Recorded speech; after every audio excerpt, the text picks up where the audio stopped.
नमस्कार viewers, power of market के एक और इम्पोर्टेंट वीडियो में मैं अभिषेक उपाध्याय आप सभी का स्वागत करता हूं।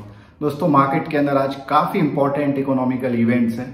अमेरिका के अंदर जो अभी 30 और 31 जनवरी को जो इम्पोर्टेंट फेडरल रिजर्व बैंक की मीटिंग हुई थी, जिसमें एफओएमसी कमेटी बैठी थी और इंटरेस्ट रेट को लेकर जो निर्णय हुआ था उसमें इंटरेस्ट रेट अनचेंज रखा गया था, 5.5% पे मेंटेन किया गया था अमेरिका में as far as federal funds rates are concern. तो अब इम्पोर्टेंट बात क्या है कि आज जो डेटा रात में भारतीय समय अनुसार 12:30 बजे निकल के आना, वो है एफओएमसी की जो मीटिंग है उसके मिनट्स निकल के आने। वो काफी इंपॉर्टेंट है, पूरे ग्लोबल मार्केट की नजर है। और सबसे पहले आज के वीडियो की शुरुआत इसी इंपॉर्टेंट इवेंट से कर रहे हैं, क्योंकि इसका जो है काफी बड़ा असर निफ्टी बैंक निफ्टी के ऊपर देखने को मिल सकता है। और निफ्टी बैंक निफ्टी के अगर टेक्निकल ट्रेंड की बात करें तो उससे रिलेटेड भी कुछ इंपॉर्टेंट इन्फॉर्मेशन आपको वीडियो में आगे देने वाले हैं। तो सबसे पहले एफओएमसी मीटिंग मिनट्स की बात करते हैं। देखिए, ये डेटा इंपॉर्टेंट क्यों है, उसके कुछ प्रमुख कारण समझने की कोशिश करते हैं। पहली चीज तो ये है कि ये अमेरिका की जो है वहां की जो, जैसे हमारे यहाँ मॉनेटरी पॉलिसी आरबीआई बनाता है, वैसे वहां फेडरल रिजर्व बैंक की जो इंपॉर्टेंट मीटिंग्स होती है उसमें मेंबर्स के बीच में जो डिस्कशन होते हैं, अब डिस्कशन किन पॉइंट्स पे किन पैरामीटर्स पे होते हैं उसकी चर्चा कर लेते हैं। तो मेंबर्स के बीच में अमेरिका के अंदर जो सबसे बड़ा भी डिस्कशन का पॉइंट है वो इन्फ्लेशन का है। वर्तमान में अगर अमेरिका में इन्फ्लेशन की बात करें तो लास्ट जो डेटा था वो 3.4% निकल के आया था, और उसके बाद अभी जो रिसेंट में डेटा निकल के आया वो 3.1% का निकल के आया था। और उसके बाद आपने देखा था कि मार्केट के अंदर, भारत के मार्केट के अंदर, साथ ही साथ पूरे ग्लोबल मार्केट में भारी गिरावट का दौर जारी हुआ था। भारत में 600-700 पॉइंट बैंक निफ्टी और 200 पॉइंट के करीब निफ्टी में जो है गिरावट देखने को मिली थी। उसका प्रमुख कारण क्या था? उसका कारण ये था कि इन्फ्लेशन इवन घट के आया था, 3.4% से 3.1% घट के आया था, पर जो एक्सपेक्टेशन थी वो 2.9% की थी। मार्केट मान के चल रहा था कि महंगाई और ज्यादा घटेगी, पर मार्केट के अंदर हिसाब से नहीं हुआ। तो इन्फ्लेशन को लेके मेंबर्स के बीच में क्या डिस्कशन हुआ, क्या डेटा पॉइंट है, काफी इंपॉर्टेंट होगा, जिसके ऊपर पूरे ग्लोबल मार्केट के एनालिस्ट की नजर रहेगी। इसके अलावा अमेरिका की जीडीपी की बात करें अगर, तो जो जीडीपी की फोरकास्टिंग है वो 2.25% से लेकर 2.75% के बीच है। तो इससे संबंधित भी क्या डिस्कशन हुआ, अमेरिका में इकोनॉमिक ग्रोथ की क्या कंडीशन है, क्योंकि बीच में जो रिसेशन वगैरह की चर्चा हो रही थी, तो अभी वर्तमान में उस तरीके की बातचीत तो नहीं हो रही है। तो इससे संबंधित डिस्कशन भी जब निकल के आएगा तो काफी इंपॉर्टेंट होगा। तीसरा, अमेरिका में पीछे आपने देखा होगा कई बैंकिंग और फाइनेंशियल सिस्टम के अंदर क्राइसिस हुए थे, तो उससे संबंधित डेटा के ऊपर भी मार्केट की नजर रहेगी। और चौथा, सबसे इंपॉर्टेंट बैंकों के पॉइंट ऑफ व्यू से जो लिक्विडिटी की कंडीशन है अभी वहां के बैंकिंग और फाइनेंशियल सिस्टम में, उसकी क्या कंडीशन है। तो अब मार्केट ये समझने की कोशिश करेगा कि जब ये मीटिंग मिनट्स निकल के आएंगे कि आगे क्या सिचुएशन रह सकती है इंटरेस्ट रेट से संबंधित, क्योंकि मार्केट ये लेके चल रहा है कि आने वाले दिनों में, इस कैलेंडर ईयर में, हो सकता है कि अमेरिका के जो फेडरल रिजर्व बैंक है वो 50 basis point interest rate cut down कर दे। 50 बेसिस पॉइंट कम से कम मान के लोग चल रहे हैं, और फोरकास्टिंग है कि आने वाली मीटिंग्स इसकी स्टार्ट हो सकती है। तो अगर ये सिग्नल मिलते हैं कि आने वाली जो अगली मीटिंग होगी फेड की, जो मार्च में होना है, 19-20 मार्च के आसपास, अगर वहां पे इंटरेस्ट रेट में कट डाउन होता है तो मार्केट काफी पॉजिटिवली रिएक्ट कर सकता है और एक बड़ी आपको रैली कल निफ्टी बैंक निफ्टी में देखने को मिल सकती है। पर अगर मार्केट को लगता है कि अगली मीटिंग में ना हो, कि ये और आने वाली मीटिंग्स जो है फर्दर जो मई महीने की मीटिंग होगी वहां पे हो सकता है, तो थोड़ा सा मार्केट हो सकता है साइडवेज हो जाए। गिरावट की पॉसिबिलिटी काफी कम लग रही है। गिरावट एक ही कंडीशन में होगा कि अगर मार्केट को लगता है कि आने वाले 4-5 महीने में पॉसिबिलिटी है कि इंटरेस्ट रेट में कोई बदलाव नहीं होगा, और इवन दो इन्फ्लेशन का जो डेटा है वो बढ़ के आ सकता है आने वाले महीने में, तो ये मार्केट को काफी नेगेटिवली प्रभावित कर सकता है, मार्केट में बड़ी गिरावट आ सकती है। तो ये पूरा सार है जो आज एफओएमसी की इंपॉर्टेंट मीटिंग मिनट्स है। और जब रात में 12:30 बजे भारतीय समय अनुसार जब ये अनाउंस होगी तो आप देखेंगे कि ग्लोबल मार्केट किस हिसाब से बिहेव करते हैं। कल आपको मार्केट के अंदर बड़ा गैप अप या गैप डाउन भी देखने को मिल सकते हैं, क्योंकि पिछली बार जब ये डेटा निकल के आया था तो हमने मार्केट के अंदर बड़ा गैप अप देखा था। तो ये एक इंपॉर्टेंट डेटा होता है, इसलिए आज जो लोग ट्रेडिंग के दिन अगर Nifty bank Nifty fin Nifty में अगर बिना हैज के आप पोजीशन लेके गए होंगे तो यही रिस्क बढ़ जाती है रिटेल ट्रेडर्स के साथ में, कि आप इस तरीके के जो इंपॉर्टेंट मैक्रो फैक्टर्स होते हैं वो आपको नहीं पता रहते, वो पता भी रहते हैं तो आप उसका जो इंपॉर्टेंस है, जो इंटरप्रिटेशन है, वो आपको नहीं आइडिया रहता। इसलिए आपको इस तरीके की जो इंपॉर्टेंट मैक्रो और माइक्रो फैक्टर्स होते हैं इकोनॉमी का, उनका भी एनालिसिस रेगुलर बेसिस पे करना चाहिए। तो पावर ऑफ मार्केट अपने यूट्यूब चैनल पे ये चीज लगातार कर रहा है। तो अगर आप भी इकोनॉमी का कैसे एनालिसिस करना है, कौन कौन से इंपॉर्टेंट जो इकोनॉमिकल न्यूज डेटा और इवेंट से मार्केट को कैसे प्रभावित करते हैं, वो समझना सीखना चाहते हैं तो पावर ऑफ मार्केट को सब्सक्राइब करिए। साथ ही साथ में हमारा जो डेली बेसिस पे यूट्यूब लाइव का कार्यक्रम रात में 9 बजे होता है, 9 से 11 साढ़े 11 बजे तक हम उसमें रहते हैं, डिटेल में उसमें एनालिसिस होता है, तो वहां पे भी आपको इसके बेनिफिट मिल सकते हैं। अब बात करते हैं कि निफ्टी का क्या टेक्निकल सेटअप चल रहा है।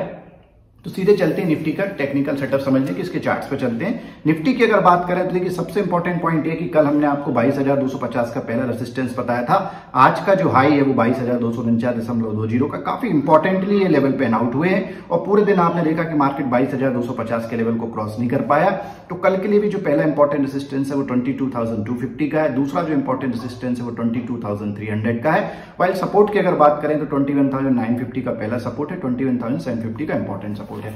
अब निफ्टी में कुछ कपल ऑफ इंपॉर्टेंट पॉइंट्स आपको ध्यान रखना है। पहली चीज तो यह है कि कल निफ्टी की जो वीकली एक्सपायरी है वो हमें लग रहा है कि पॉजिटिव नोट पे हो सकती है और उसका कारण ये कि जिस हिसाब से आज आपने 22,000 के सपोर्ट से एक स्ट्रॉन्ग बाउंस देखा वो इंडिकेट करता है कि 21,950 से लेके 22,000 का काफी इंपॉर्टेंट शॉर्ट टर्म का सपोर्ट है और इसके नीचे ही थोड़ा वीकनेस आ सकती है और इसको 21,750 तक ले जा सकती है।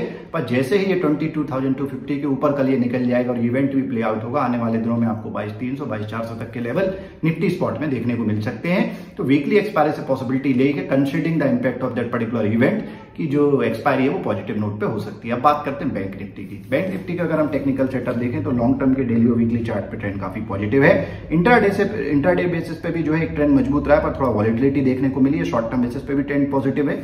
रेसिस्टेंसेस की अगर बात करें तो 47,350 का पहला इंपॉर्टेंट रेसिस्टेंस है और 47,500 का दूसरा इंपॉर्टेंट रेसिस्टेंस है। सपोर्ट की बात करें तो 46,700 का पहला इंपॉर्टेंट सपोर्ट है और उसका 46,200 का काफी इंपॉर्टेंट सपोर्ट है। बैंक निफ्टी में सबसे इंपॉर्टेंट बात है कि कल हमने आपको बताया था कि जो वीकली एक्सपायरी वो मजबूत साइड पे हो सकती है और उस हिसाब से आज हमें एक रैली देखने को मिली। इवन दो कल डाउ जोन्स जो है वो करीब 125 पॉइंट नीचे भी चल रहे थे और एक वीकनेस लग रही थी। फ्लैट टू वीक मार्केट था ग्लोबल मार्केट्स की बात करें, उसके बाद भी बैंक निफ्टी के अंदर एक हमें अच्छी रैली देखने को मिली है। मॉर्निंग में 47,000 का बैंक निफ्टी 47,350 तक गया जो कि इसकी स्ट्रेंथ को दर्शाता है और क्लोजिंग भी जो है वो 47,000 के ऊपर हुई है। तो इस प्रकार से ये जो वीकली एक्सपायरी है इसको हम strong weekly expiry bank Nifty की कंसीडर कर सकते हैं।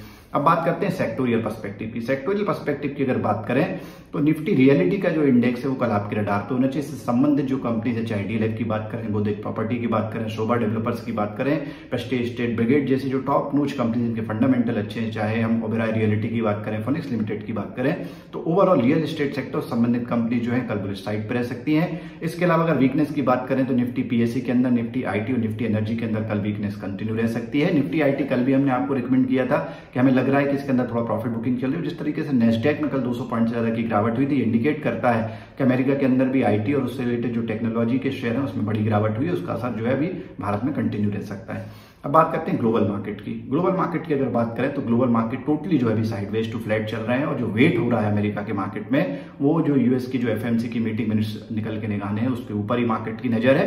ओवरऑल जब हम ये वीडियो बना रहे थे तब डाउ जोन्स जो है वो 43 पॉइंट नीचे चल रहा था। Nasdaq, Standard and Poor's, Russell जैसे जो इंपॉर्टेंट इंडाइसेस है यूएस मार्केट की वहां फ्लैट टू साइडवेज ट्रेंड देखने को मिला है।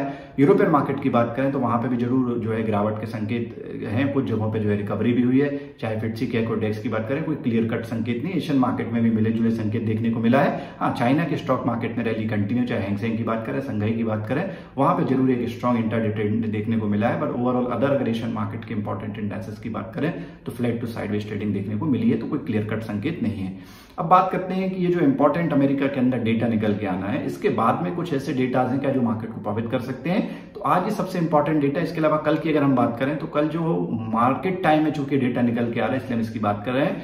यूरोपियन देशों की जो है मैन्युफैक्चरिंग पीएमआई का, परचेसिंग मैनेजर इंडेक्स का और साथ ही साथ नॉन मैन्युफैक्चरिंग पीएमआई या सर्विसेज पीएमआई का डेटा आफ्टरनून में निकल के आना और साथ ही साथ में यूके का जो ग्रेट ब्रिटेन पाउंड का जो मैन्युफैक्चरिंग पीएमआई और नॉन मैन्युफैक्चरिंग पीएमआई का डेटा निकल के आना। डेटा ऐसा लग रहा है कि फ्लैट रहेगा, ऑलमोस्ट कोई मेजर इंपैक्ट नहीं डालेगा। और रात में जब अमेरिका के अंदर अनएम्प्लॉयमेंट क्लेम और वहां पे जब पीएमआई और सर्विसेज पीएमआई का डेटा आएगा तो उसकी डिटेल में चर्चा हम कल के वीडियो में करेंगे। तो आज जो पूरे ग्लोबल मार्केट की नजर है वो एफएमसी की इंपॉर्टेंट मीटिंग मिनट्स पे और उसका इंटरप्रिटेशन ऑलरेडी हमने आपको समझा दिया। अगर आप Nifty, bank Nifty, fin Nifty, Nifty mid cap और अदर जो सेक्टर स्पेस पे क्वेरीज को लाइव मार्केट में यूट्यूब लाइव के माध्यम से चार्ट में डिटेल में समझना चाहते हैं, technical analysis, fundamental analysis, derivative data analysis, economical analysis के मैक्रो माइक्रो फैक्टर्स को अच्छे से समझना सीखना चाहते हैं तो पावर ऑफ मार्केट के साथ में जुड़ जाइए। साथ ही साथ में हमारे जो यूट्यूब लाइव डेली बेसिस पे हम 9 से 11:30 बजे के बीच में कंडक्ट करते हैं, उसमें आपको काफी कुछ सीखने को मिल सकता है। और एक बात ध्यान रखिए, बिना सीखे अगर आप ट्रेडिंग कर रहे हैं, खासकर ट्रेडिंग, तो आपको काफी लॉसेज हो सकते हैं और एक दिन ऐसा आएगा जब आपका कैपिटल पूरा भी साफ हो सकता है। इसलिए अगर आपको अपने कैपिटल को ऑप्टिमल यूटिलाइज करना है in the terms of the benefit of the welfare of your family, तो आपके लिए बेटर ये रहेगा कि पहले सीखें और उसके बाद में चीजों को इंप्लीमेंट करें। तो आशा करते हैं पावर ऑफ मार्केट की सलाह आपको पसंद आई होगी। Thank you very much. कल फिर आपसे मुलाकात होगी। जय हिंद।